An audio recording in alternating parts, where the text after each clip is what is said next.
That's what they don't warn you about when it comes to combat. It's terrifying. It's awful. It's the worst thing imaginable. You wish it on no one. But it's also addictive. It is addictive. Listen to her voice. We welcome you back to CBS Mornings. That's a sneak preview of Reese Witherspoon recording the audiobook of her new novel. You heard that correctly. Reese Witherspoon has a novel. The Oscar-winning and book club founder teamed up with best-selling author Harlan Coben. He knows his stuff. So this is Reese Witherspoon's very first novel and Coben's first collaboration. A lot of firsts there. Their new book is called Gone Before Goodbye. I like the title. It's about an Army combat surgeon. Her name is Maggie McCabe. She's drawn into an international web of spies, lies, and intrigue, all while attempting to solve issues in her personal life. Some very serious personal issues, I'll just say that.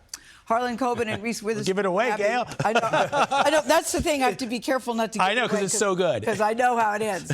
welcome, you two. Thank you. I've been saying I think you two are the 1-2 power couple we didn't know we needed. Okay. Yes. Right. Now, they both have significant others in their lives, so Yeah. it's not that. But it is sort of a novel marriage between the two of you. And Reese, It's a dynamic duo, Gayle. It is a dynamic duo. And what's interesting to me about this, Reese, is that people close to you said, I don't know if you should work with this guy, because they had read Harlan's book, and they said because he seems a little twisted and a little dark.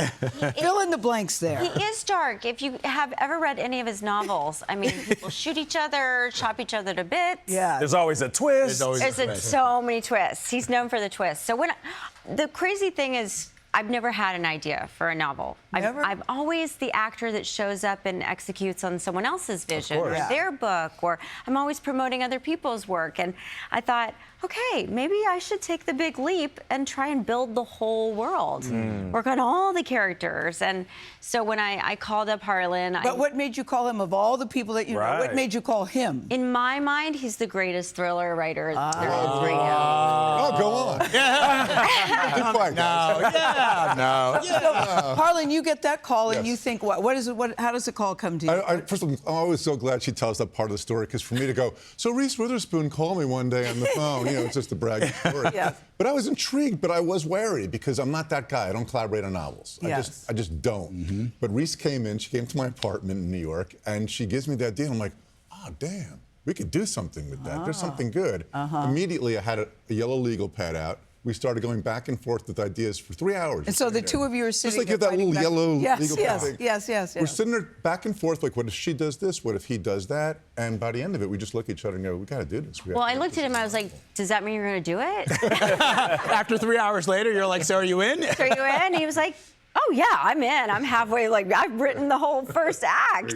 But where did the idea come from, that's what I want to know. Because it's a great idea. Okay, so I was actually reading a Reese's Book Club book called Counterfeit by Kristen Chen, and she talked about American doctor, a Chinese businessman was paying his way to get an organ transplant in America. Like, he kind of bribed people at a university hospital.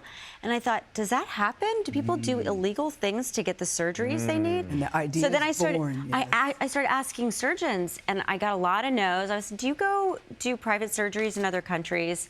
And then I finally got a yes, and someone kind of told me all these surgeries they had done in other countries. So it's a really cool world. Yes. Well, so the thing that I was curious about is the trauma that both the main characters have gone through, right? Maggie has fallen from grace as a doctor, and Mark's internal conflict as a war zone guy who's been a trauma survivor. Was the idea to sort of juxtapose their trauma and find a way for both of them to redeem themselves together? That's fiction writing. I mean, that's what all novels should be. But we really wanted this, we want this to be the book you take to bed tonight at 11 o'clock and think, oh, I'll read for 10 minutes. Next thing you know, it's 4 in the morning. And But you know why that happened? that happened. Because every time you end every chapter on something that Yes, that's right. Now I want to know what you back in. Yeah. every chapter is like that. He's so genius at that. Because I can create characters, but he knows how to create hooks and cliffhangers. Yes. But guys, even the title, Gone Before Goodbye, gives me, like, it's not giving me closure, because Gone Before Goodbye, like, there's a goodbye is happening at some other later point. within the arc of the characters in the story. Exactly. And we want this to be a lot of things, but we have to move your heart. I mean, if you're not stirred by that ending. You did do that. Did you get surprised by the ending? Yes. You didn't.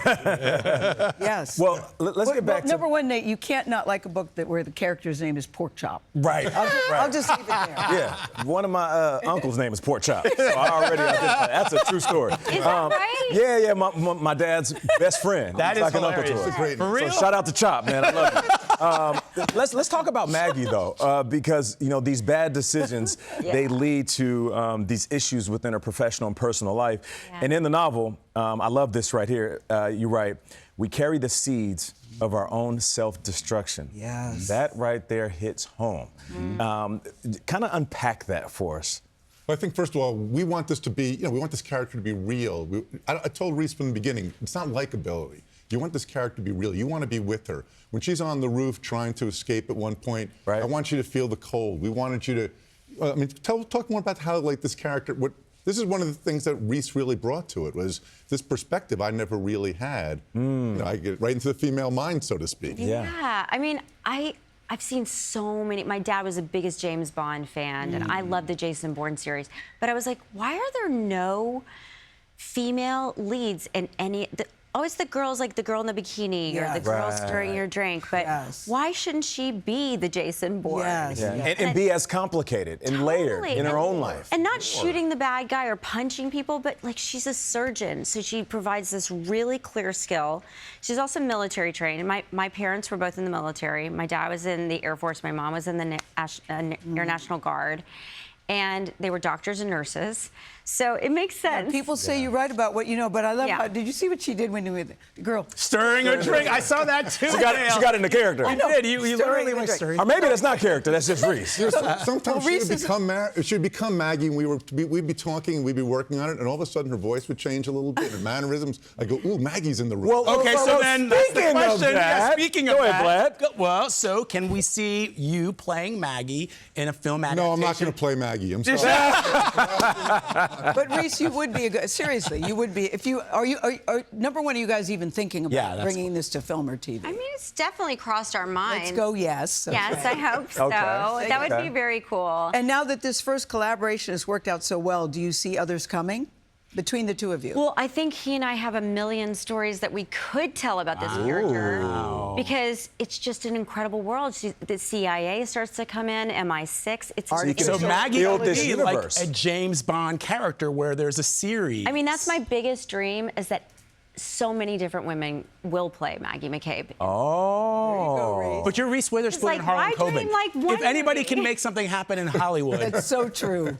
You know, I have a tendency to dream big. Our friend Ava DuVernay always says, if your dreams only involve yourself, you're not dreaming big enough. There you go. I love that. And I always think, why couldn't this be so many women? And Reese, can I just say I like your dreams on many levels, and I'll just leave it at that.